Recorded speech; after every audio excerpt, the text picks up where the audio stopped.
From Hollywood, it's time now for Edmund O'Brien as... Johnny Dollar. Al Begney, Johnny, Grand East. Oh, yes, Al. What or whom did you insure that you shouldn't have? What? Or are you inviting me to dinner?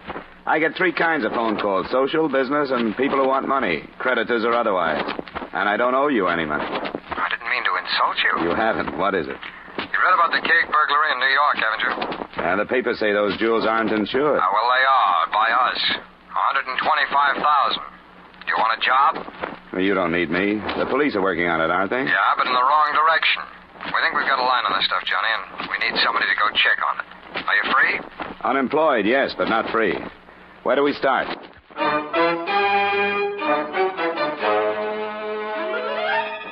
Edmund O'Brien in another adventure of the man with the action-packed expense account. America's fabulous freelance insurance investigator. Yours truly, Johnny Dollar.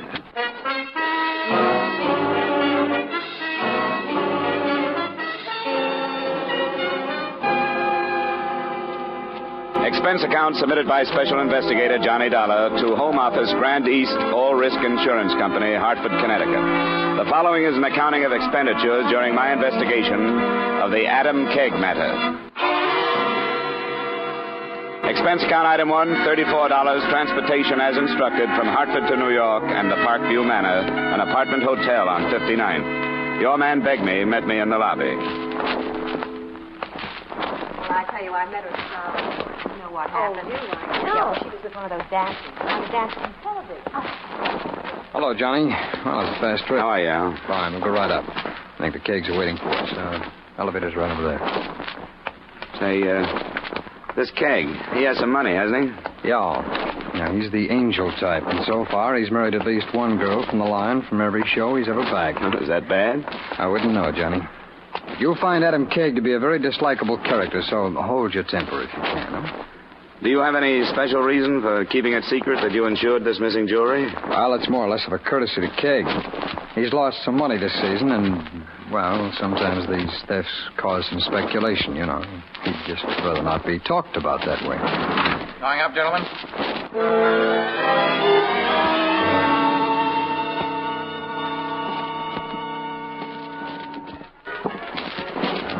642. This is it.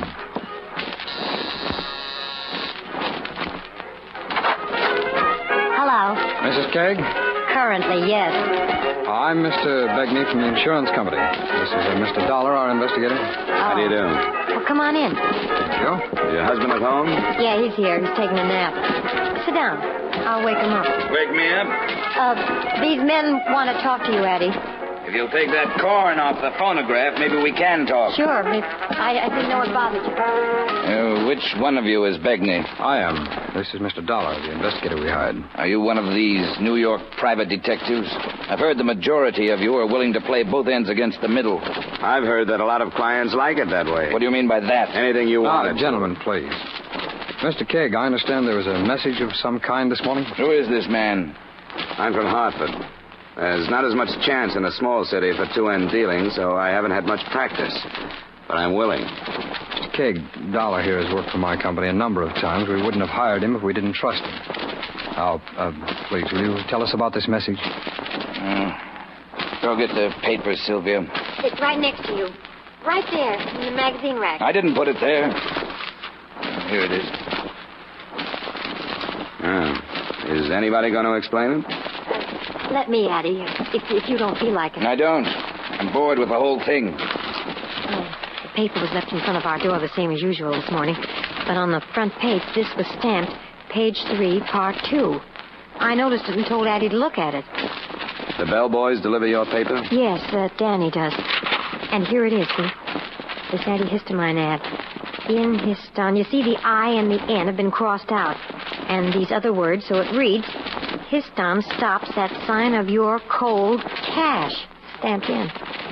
Only Histon makes this startling offer. Insist on Histon. Look at it.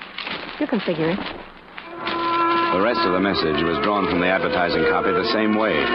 The price of the product was changed from 98 cents to read $98,000, the price for the return of the jewels.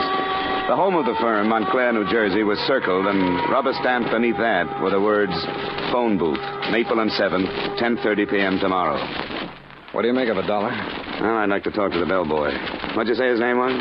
Danny Stevens. I'll phone down and have him come up. That ad is the work of a crank.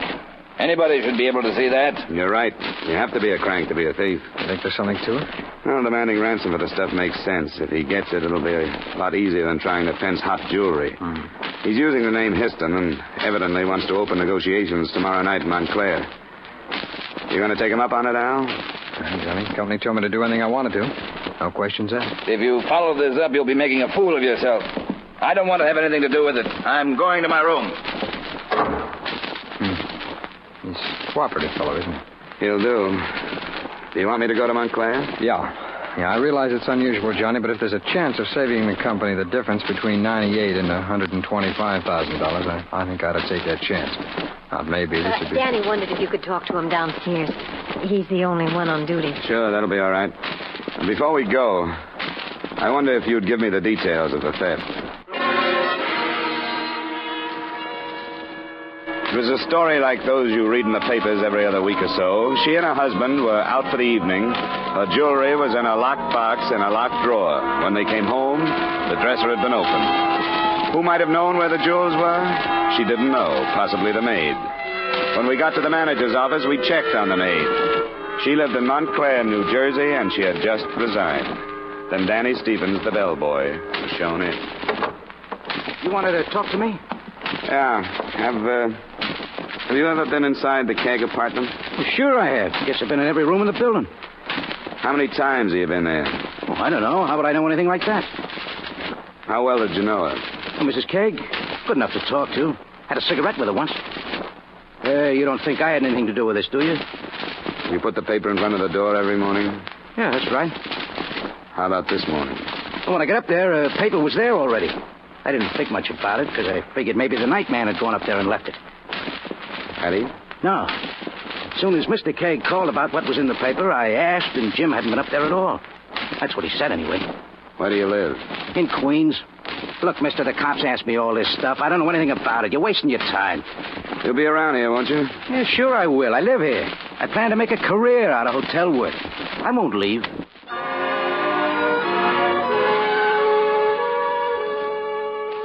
Al Begney brought me up to date on police progress.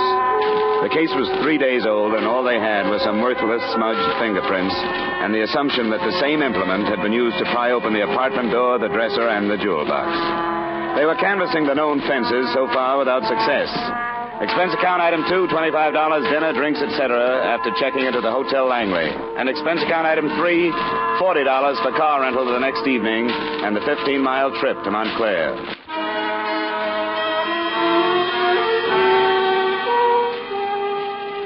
The Maple and 7th, rubber-stamped into the contrived message, was an intersection that boasted 3 stores closed to the night, and on the 4th corner, a bowling alley. The only visible phone booth was on the sidewalk near the entrance to the alleys. As I stepped inside, I noticed a pair of headlights snap on a few yards up the street, and a half-minute later, the car pulled out and double-parked near me. You calling out or waiting? Waiting for a call. Why? Who from? Somebody named Histon. I'm your man. Come on.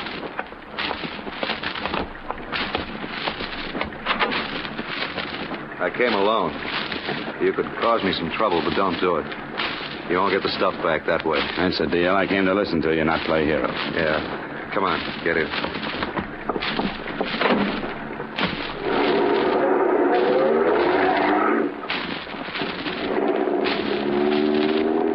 Why'd he send you? Kegg? He didn't send me. I'm an insurance investigator. I thought those things weren't insured. They are. That makes sense, I guess. Guys like Kegg don't leave themselves open to get hurt. Always somebody else. You know him? I know what he is. I'll pull in this alley.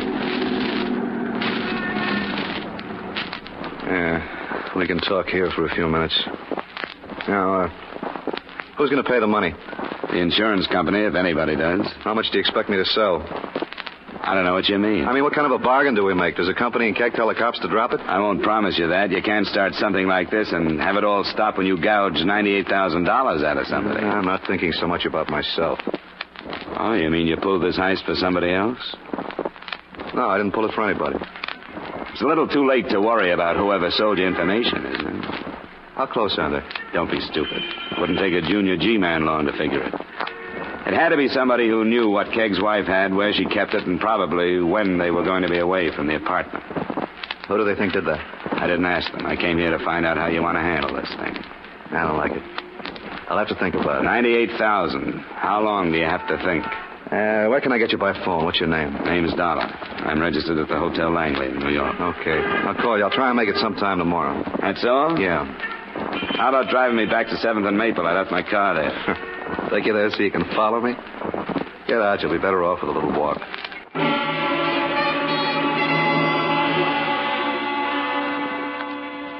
He kept his lights off while he drove out of the alley, so there wasn't a chance to get the license number. But I had memorized his features and a V-shaped scar on his right cheek. It was 10:45 when I got back to my car. Not too late, I hoped, to call on Miss Millicent Weaver, the maid who had recently resigned her job at the Kegg's Hotel. But I've been through all this with the police. I don't think it's right somebody can be pushed around and nagged like this. Do the police know you quit your job? It's none of their business. They'll be back to you when they find out. They'll want to know why you did. It was entirely personal with me. It didn't have anything to do with the trouble, except that when the police started to insult me, I realized how public my life was in a hotel of that type. Oh, that's not very good. It sounds like you quit to get away from their questions. That isn't so. I won't tell you why, but, well, it has to do with my own personal code of ethics and how hard it was with that pack of linen closet wolves that hunted in that hotel. Do I make myself understood? Yeah, I think so. But you did know where Mrs. Kegg kept her jewels. If that's a crime, it's her fault. So busy impressing me with them. What do you know about a blonde man with a scar on his cheek like an upside-down V? Who? I didn't get his name. Curly blonde hair, nose that might have been broken. He's about my size. I don't remember anybody like that. Who is he? He lives here in Montclair. He says he has the jewelry. What does that have to do with me? Why'd you come here? I just wanted to meet you, Millie. If you run into a blonde man with a scar, let me know. I'm at the Langley.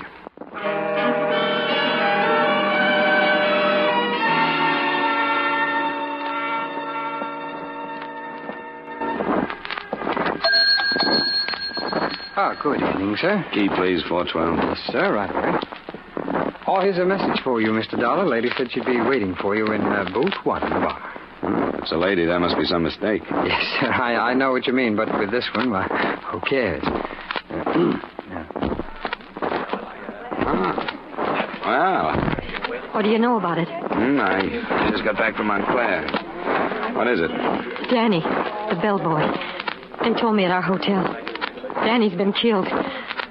When? Tonight sometime. I'm not sure. But I'm afraid of what's going to happen.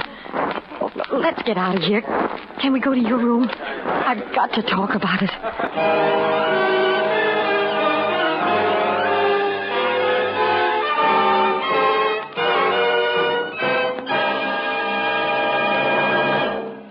We'll return you to the second act of yours truly, Johnny Dollar, in just a moment. Now, with our star, Edmund O'Brien, we return you to the second act of yours truly, Johnny Dollar.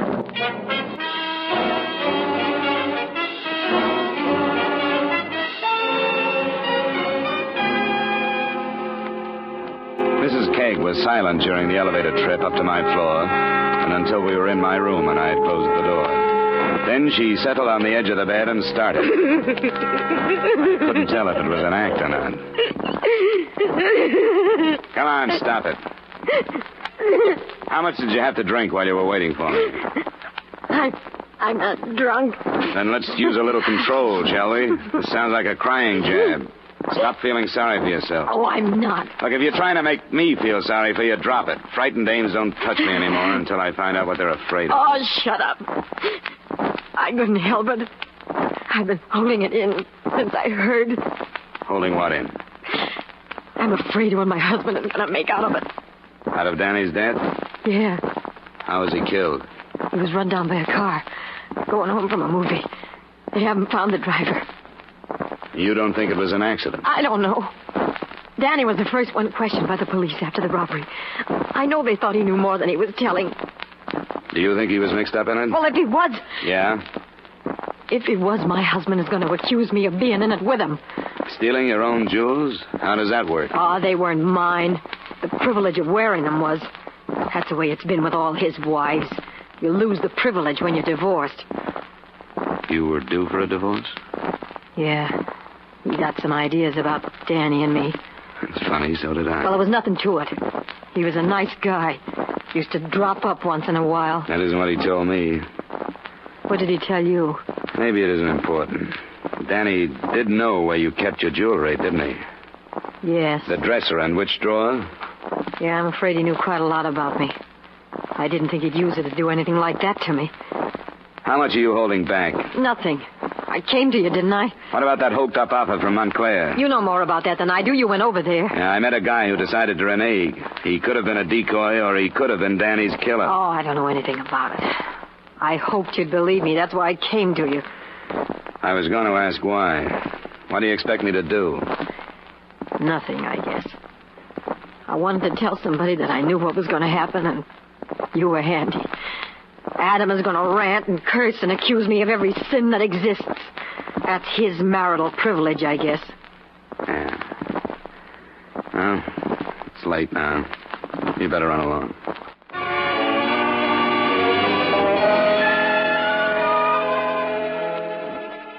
The police played it cagey. If they did suspect that Danny Stevens' death was linked with the burglary, there was no mention of it in the papers the next morning. So after breakfast, I settled back to await developments. At 10, my phone rang. Johnny Dollar. Mr. Dollar? Yeah? 1 moment, please. I have a call from Hartford. Go ahead, please. Hello, Dollar. Al Begney. Yeah. Adam Kegg just phoned me. Oh? He's willing to drop the whole thing. What? Says he won't press a claim against the company. Oh, now, wait a minute, Al. Let's not plunge. What brought this about? I told you he doesn't want any publicity. He says it's worth it to him to hush it up.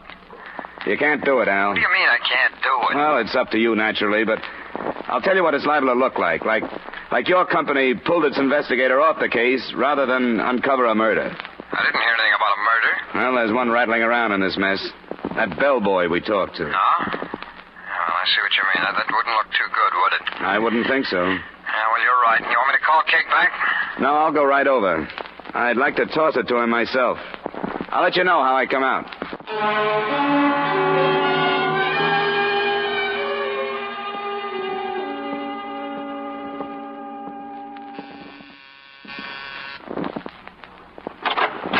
Oh, what do you want? I want to see your husband. You can't. He's not here. Well, I'll wait for him then. Listen to me. He's here, but please don't tell him about last night. Please, you mustn't. We'll see. Come on. Announce me. All right. Come on. Sit down. I'll tell him. Thanks. Addie, Mr. Dollar is here to see you. Who?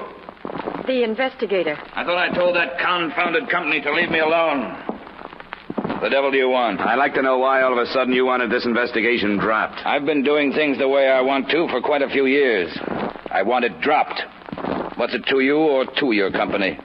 I assume you're being paid. They won't lose any money. Are you afraid of what might come to the surface if the police investigate Danny Stevens' killing? I don't want any more publicity on this thing. What would I be afraid of? I take it the publicity you don't want is the guess that you might have faked this job to collect some money. You don't have the only slanderous mind in town. The busybodies enjoy playing with ideas like that, and I don't want it. Because it might occur to one of us that Danny knew the setup and was put out of the way. You idiot. That's an idea that would keep the nightclubs buzzing for months. You're accusing me of killing him. What I'd like are those same words in front of a witness. I'd sue you out of the country. I'm telling you that this thing can't be dropped because you don't like the taste of it anymore. All right, idiot. Go ahead. If you insist on returning my jewelry to me or paying my claim in full, help yourself. What have you done so far? I met a man in Montclair. That was clever, since he said he'd meet you. What did you learn from him? Well, the only thing I can be sure of is that he's my size, has blonde hair, and a scar on his right cheek like an inverted V. I'd know him if I saw him again. Then go find him. Sylvia? Yes, Adam? Show this manhunter to the door. He's on the trail. Tally-ho. I wish you'd drop it. Why can't you? What's the matter with you? Nothing. Everything. I wish I'd never seen him or his filthy jewels. Why don't you open up? Oh, I don't know anything about it. Now, please go. Please, before he comes out again. Sure. There's nothing like expensive gifts to keep a woman happy, is there?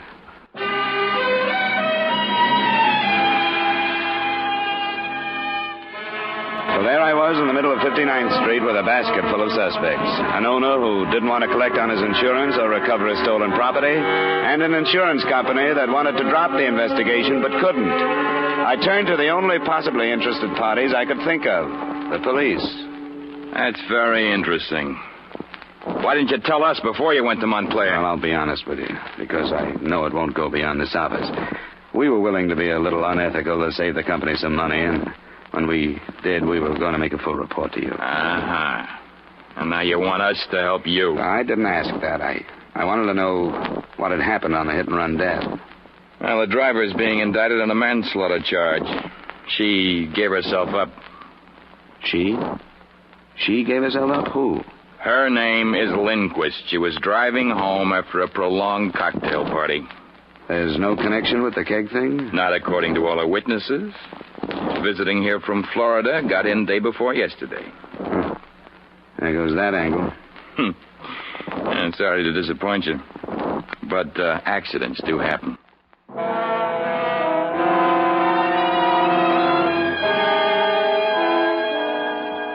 That's when I called the company and agreed that we should give up the case. I was in my hotel room packing when a knock on the door changed my mind again. I can't stand it any longer. I gotta talk to you. You said that before. Come on. Well, what now? That man you met in Montclair, I know him. What makes you think so? Blonde, a scar on his cheek. I used to go with him before I married Adam. Who is he? Stanley Griffin. He's a musician. What did he tell you? Do you know where I can find him? Yeah, on 8th Street near the village. I forgot the number, but it's in the phone book. All right. He's been in your apartment? Too many times. I've had to call the hotel detective to keep him away. Griffin. Stanley A. Okay. I don't know why, but I'll go check it.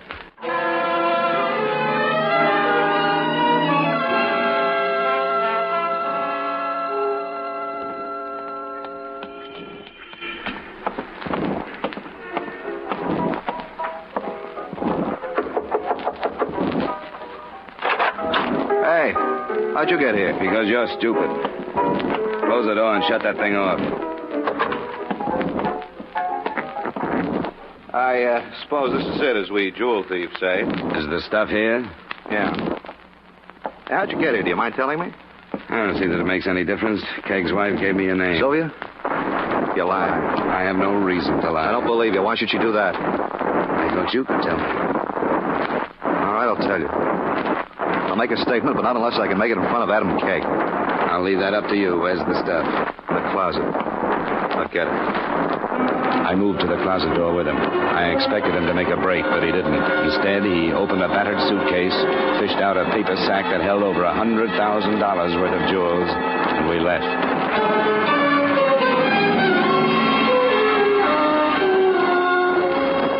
Well, what's this? Your stolen property. This is Stanley Griffin. He has a statement to make to you. Where's Sylvia? Mrs. Kegg is in her room. I think she'd better come out. Why? She was going to share the profit. Stan! I think she should share the failure. Stan, you're lying. Why are you doing this? Tell him you're lying. How should I tell him that? Because you are. I had nothing to do with it. Oh, stop it. Well, Sylvia? He's lying. Adam, don't listen to him. He's lying. Am I? You tell him, Sylvia. You make him believe that I'm lying. You can't do this! Come on. Hey, quit it. Come on. Let go of me!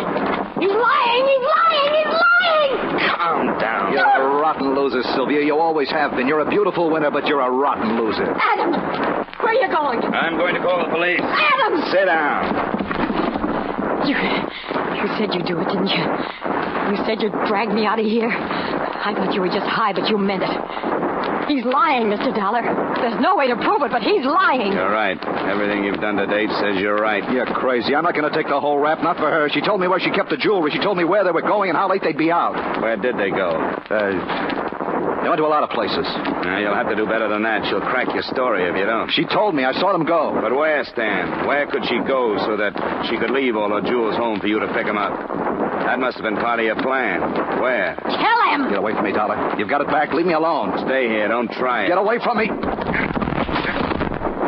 Get up. Why not? Keep him away from me. Yeah. Keep me away while you can, Sylvia. But don't ever forget it. I'll be back.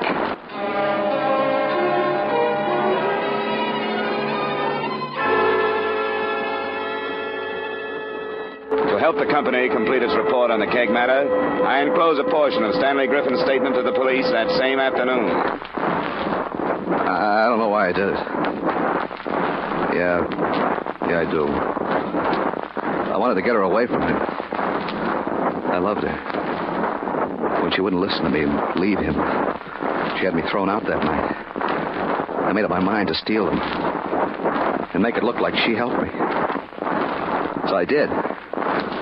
Fixed up that newspaper I had. I was drunk and crazy. And I wanted to see her in prison. With me.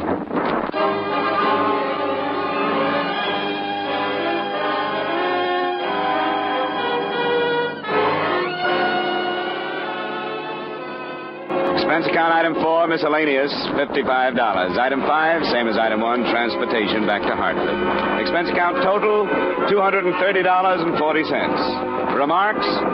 The whole matter was no more than a cloud of smoke. The bellboy's death was inconvenient but accidental. And the burglary was a rare type committed not for profit but for revenge by a jilted man. The company could have saved the above total, but please remit. Yours truly, Johnny Dollar.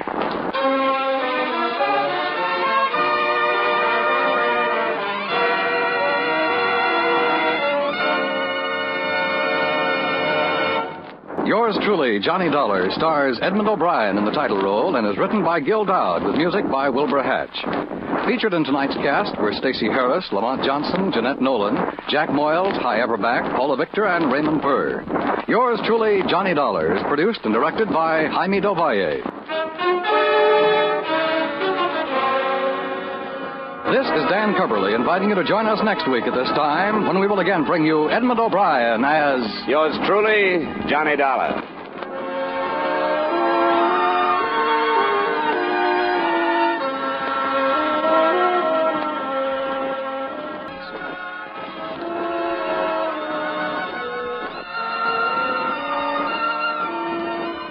This is CBS, Columbia Broadcasting System.